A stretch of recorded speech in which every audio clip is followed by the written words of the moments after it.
ధనయోగాలు చాలా రకాలు ఉంటాయి, గుర్తుపెట్టుకోండి. చాలా నెంబర్ ఆఫ్ ధనయోగాస్ ఉంటాయి. అది ఎలా ఉంటాయో చెప్తాను. ఒకటి, మీరు ఉద్యోగం చేసే ధనయోగము అన్నప్పుడు 6వ అధిపతి 10వ అధిపతి ఇస్తాడు, గుర్తుపెట్టుకోండి. 6వ స్థానాధిపతి కానీ 10వ స్థానాధిపతి కానీ. 10 అంటే కెరియరు, 6 అంటే నిత్య జీవితము అండ్ వర్క్ చేయడము, ఇటువంటివి. అలా కాదండి, నేను వ్యాపారం మూలంగా ధనం సంపాదించాలి అనుకుంటున్నాను అన్నప్పుడు ధనాధిపతి ఇస్తాడు, బుధుడు ఇస్తాడు, లాభాధిపతి ఇస్తాడు. మీరు ఏ వ్యాపారం ద్వారా ధనం సంపాదించాలనుకుంటున్నారో ఆ భావాధిపతి కనుక ధనయోగానికి కనెక్ట్ అయితే ఆ యొక్క కారకుడు కూడా ధనయోగాన్ని ఇస్తాడు, గుర్తుపెట్టుకోండి. అది ఎలాగా అంటే, ఇప్పుడు ఉదాహరణకి మీ జాతకంలో ధనస్థానాన్ని లగ్నాధిపతి కనెక్ట్ అయ్యాడు అనుకోండి, మిమ్మల్ని మీరు ప్రొటెక్ట్ చేసుకుంటూ, అంటే అలాగా ఫ్యాషన్ రంగాల్లో ఉండే వాళ్ళు ఉంటారు, మోడల్స్ ఉంటారు, యాక్టర్స్ ఉంటారు, హీరోయిన్స్ ఉంటారు, హీరోస్ ఉంటారు, లేకపోతే కమెడియన్స్ ఉంటారు. వీళ్ళందరూ వాళ్ళని చూపించుకుంటూ ధనం సంపాదించుకునేది. అలా కాదండి, ధనాధిపతే ధనయోగ ఫలితాలు ఇస్తున్నాడు అన్నప్పుడు ఫుడ్ రిలేటెడ్ మూలంగా ధనయోగం, అందులో ముఖ్యంగా చంద్రుడు కనెక్ట్ అయితే. ఇక్కడ ఏంటంటే మనం అర్థం చేసుకోవాల్సింది, అసలు మీ జాతకంలో వేటి మూలంగా ధనయోగం ఉంది అనే దాన్ని పట్టుకోగలగాలి. దీని మూలంగా ధనయోగం ఉంది అన్నప్పుడు దాని మూలంగా డబ్బులు వస్తాయి, దీని మూలంగా ధనయోగం లేదన్నప్పుడు దాని మూలంగా డబ్బులు రావు, గుర్తుపెట్టుకోండి. కాబట్టి వీటి మూలంగా డబ్బులు వస్తాయి అన్నప్పుడు ఈ కారకుడు ఎవరైతే ఉన్నారో వీళ్ళని మనం కరెక్ట్గా కనిపెట్టి చేస్తే కనుక దాని మూలంగా డబ్బులు వస్తాయి, గుర్తుపెట్టుకోండి. అలా ఇక్కడ ఏంటంటే, ఈ ధనాధిపతి ఎవరైతే ఉన్నారో, ఈ ధన రాజ్యాధిపతి అంటారు, ధనాధిపతి అంటారు, ధనభాగ్యాధిపతి, ఇలా ఒక్కొక్క లగ్నం బట్టి మారిపోతూ ఉంటుంది. 2వ స్థాన సంబంధం వస్తే కొన్నిసార్లు మనీ అంటే ఒక్కోసారి 6వ అధిపతి సంబంధం కూడా వస్తే చిట్ ఫండ్స్ నడపడం, అప్పులు ఇవ్వడం ద్వారా, డైలీ వేజ్ ద్వారా డబ్బులు వస్తూ ఉంటాయి. కానీ మీకు ఎప్పుడైనా 3వ స్థానాధిపతి కనుక ధనకారకుడుగా మారి ఆయన కనుక ధనయోగాలు ఇస్తూ ఉంటే మీడియేటింగ్ చేయాలి, డైరెక్ట్ ప్రోడక్ట్ ఎప్పుడు అమ్మకూడదు. అంటే అలాగే ఇప్పుడు జొమాటో ఉంది, వీళ్ళు ఉన్నాయి కదా, వీళ్ళు ఏంటి, వీళ్ళ ప్రోడక్ట్ వీళ్ళది కాదు, కానీ కస్టమర్కి చేరవేయడానికి మధ్యలో ఒక యాప్ లాగా ఎలాగైతే పనిచేస్తారో అలా మీడియేటింగ్. అంటే ఇప్పుడు భూమి, ఎవరికో భూమి కావాలి, లేకపోతే గృహం కావాలి, వీళ్ళు మధ్యవర్తిత్వంగా చేస్తూ ఉంటారు. అయితే ఇక్కడ ఏంటి, మీరు ఏ ప్రోడక్ట్ చేయాలి అనేది మీకుండే గ్రహాన్ని బట్టి, మీకుండేటువంటి గ్రహ సంబంధాన్ని బట్టి ఉంటుంది, గుర్తుపెట్టుకోండి. అదేవిధంగా చతుర్థాధిపతి అంటే చతుర్థ స్థానం కనుక మీకు ధనయోగ కారకం అయితే గృహం ద్వారా, భూముల ద్వారా వస్తూ ఉంటాయి. అయితే ఇందులో అది పాడైతే ఏమవుతుందంటే వాస్తు ద్వారా వస్తుంది. అంటే అక్కడ ఉండేటువంటి విషయాన్ని నువ్వు పాడైపోయిన దాన్ని చూసి నువ్వు బాగు చేయడానికి నువ్వు డబ్బులు, అంటే నువ్వు బాగు చేసేటువంటి ద్వారా నీకు డబ్బు వస్తుందన్నమాట. అలా పంచమం అనుకోండి, అప్పుడు మెడికల్ రూపంలో మీకు డబ్బులు వస్తాయి. అంటే డాక్టర్ చదువుకోవడం ద్వారానో, క్లినిక్ పెట్టుకోవడం ద్వారానో, ఇట్లా ఒకవేళ 5, 8 కాంబినేషన్ వచ్చింది, అప్పుడు ఏంటి, డయాగ్నోటిక్ సెంటర్స్. ఇలా అంటే నీ ఆరోగ్య సంబంధించిన సమస్యని డిటెక్ట్ చేసేటువంటి ద్వారా ధనయోగం వచ్చింది. అదేవిధంగా 6 అయితే ఉద్యోగం అని చెప్పుకున్నాం, 7 అయితే పార్ట్నర్షిప్స్ ద్వారా డబ్బులు వస్తాయి. కొంతమంది చూడండి, సింగిల్గా చేస్తే కలిసి రావు, వాళ్ళకి పార్ట్నర్, మంచి పార్ట్నర్ దొరుకుతాడు, వాళ్ళు చేసేస్తుంటారు, వీళ్ళు ఏదో స్లీపింగ్ పార్ట్నర్లుగా ఉంటారు, వీళ్ళకి నెల ఇన్ని డబ్బులను వచ్చేస్తుంటాయి. అలాగా 7వ స్థానం కనుక సంబంధం కలిగి ఉంటే ఖచ్చితంగా వీళ్ళకి యోగం కలుగుతుంది. అదేవిధంగా 8వ సంబంధం వచ్చిందనుకోండి ఉదాహరణకి, అప్పుడు వీళ్ళు డయాగ్నోటిక్ సెంటర్స్, పిహెచ్డీస్ చేయడం ద్వారా డబ్బులు రావడం. కొంతమంది చూడండి, పిహెచ్డీ చేస్తున్నాండి, స్కాలర్షిప్ వస్తుంది దాని ద్వారా అంటూ ఉంటారు, కొన్ని 2-3 సంవత్సరాలు కూడా తీసుకుని ఉంటారు.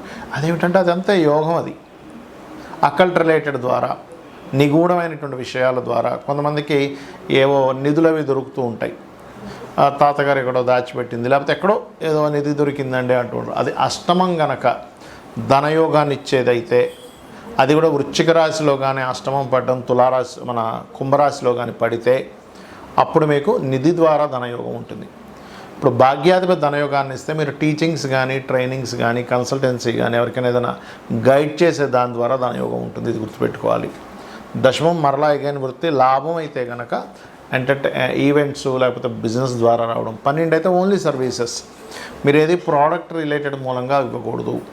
12వ స్థానాధిపతి కనుక మీకు ధనయోగాన్ని ఇస్తే ఉన్న ప్రదేశం నుంచి మారి వేరే విదేశాలకు వెళ్ళడము, వేరే రాష్ట్రానికి వెళ్ళడము చేసి మీరు మీ యొక్క జీవితాన్ని అభివృద్ధి పరుచుకోవాలి. అప్పుడు మీ లైఫ్ అనేటువంటిది ఖచ్చితంగా బాగుంటుంది, గుర్తుపెట్టుకోండి. మరి ఈ ధనయోగాలు కొన్నిసార్లు మనం జాతకంలో చూస్తే, అబ్బాయి ఇంకేంటండి విపరీత రాజ్యోగం ఉంది, లేకపోతే నీచభంగ రాజ్యోగం ఉంది, లేకపోతే మనకి బుధాదిత్య యోగం ఉంది, గజకేసరి యోగం ఉంది, చంద్రమంగళ యోగం ఉందని యోగాలు చెప్పేస్తూ ఉంటారు. ఓ 15 యోగాలు వచ్చేస్తాయి మనం సిస్టంలో కట్టగానే. కానీ జీవితం చూస్తే అక్కడే ఉంటుంది, ఎక్కడ వేసిన గొంగలు అక్కడే. చదువుతాడు కానీ ఉద్యోగం లేదు, వ్యాపారం చేస్తారు కానీ పెద్దగా కలిసి రాదు. దీనికి కారణాలు ఏమిటి? 2 కారణాలు ఉంటాయి ప్రధానంగా. ఒకటి, వీళ్ళ జాతకంలో ఏదైతే మహాదశ యోగాన్ని ఇవ్వాలో ఆ యోగాన్ని ఇవ్వాల్సిన ఆ యొక్క గ్రహం డెడ్ అయిపోతుంది. అంటే అది ఫలకృతం చేసే దాంట్లో ఉండదు. ఎందుకు ఉండదు అంటే అది ఉండే నక్షత్రం కావచ్చు, అది అస్తంగత్వ దోషంలో ఉండొచ్చు, పాపకర్తరీ దోషంలో ఉండొచ్చు, ఆ మహాదశ ఇంకా రాకపోవచ్చు. అప్పటికి చాలా రకాలు ఉంటాయి. లేదా మహాదశ చిన్నప్పుడు అయిపోయి ఉండొచ్చు. పేరుకు మాత్రం 2వ స్థానంలో పలానా గ్రహం ఉందండి, మంచి గ్రహం, కానీ డబ్బులు రావట్లేదు, ఎప్పుడో చిన్నప్పుడు అయిపోయింది, అప్పుడు పెద్దగా ఇవ్వదు అది. అప్పుడు ఏం చేయాలి? పాపకత్తిలో ఉండే గ్రహాలకు సంబంధించిన పరిహారం చేసుకోవడము. ఏ గ్రహం ద్వారా అయితే అది అస్తంగత్వ దోషం ఏర్పడిందో అస్తంగత్వ దోషాన్ని క్లియర్ చేసుకోవడం చేయాలి, గుర్తుపెట్టుకోండి. ఇది ప్రధానంగా చేయాలి. మరియు మరొక విషయం ఏంటంటే, మనకి జాతక చక్రంలో ఎలాగైతే గ్రహాలు యాక్టివ్ అయితే ధనయోగాన్ని ఇస్తాయో, వాస్తుపరంగా కూడా ధనాన్ని ఇచ్చేటువంటి పాయింట్స్ ఒక 3 ఉంటాయి. ఏమిటది అంటే, ఉత్తరం. అంటే మీకు ఒక అవకాశం రావడం, ఫస్ట్ అసలు మీకు ఒక అవకాశం రావాలిగా, డబ్బులు రావాలంటే అవకాశాన్ని ఇచ్చేటువంటి దిశ ఉత్తరం. వైట్ కలర్ ఉండాలి ఎప్పుడు ఉత్తరంలో. Red, orange, cream, yellow colours ఉంటే మీకు రావాల్సిన అవకాశం కూడా రాదు. ఉత్తరం పూర్తిగా మూతపడిపోయినా రాదు. ఇది చాలా చాలా చాలా గుర్తుపెట్టుకోండి. కిటికీ అయినా కనీసం ఉండాలి ఉత్తరంలో. ఇక 2వది ఆగ్నేయం. అంటే మీకు వచ్చిన అవకాశాన్ని మీరు ఫైనాన్షియల్గా అది క్రియేట్ అవుతుందా లేదా.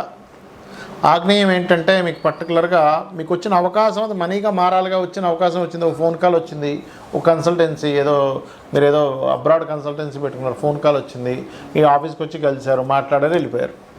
ఏం లాభం? వచ్చి వెళ్ళిపోతుంటే ఎన్ని కాల్స్ వస్తాయి, ఏం లాభం మీకు? ఒకటైనా మీకు అది కన్వర్ట్ అవ్వాలిగా. ఎందుకు కన్వర్ట్ అవ్వదు? బికాజ్ ఆఫ్ ఆగ్నేయ దోషం వల్ల. అంటే ఆగ్నేయం పెరగడం కానీ తరగడం కానీ, అక్కడ బ్లూ కలర్స్ కానీ అలా ఉండకూడదు. గ్రీన్ కలర్ ఉండాలి, లేదా రెడ్ పింకిష్ కలర్స్ ఉండొచ్చు. బాగా చిన్నగా అయిపోవడం ఉండకూడదు ఆగ్నేయం. ఇది గుర్తుపెట్టుకోండి.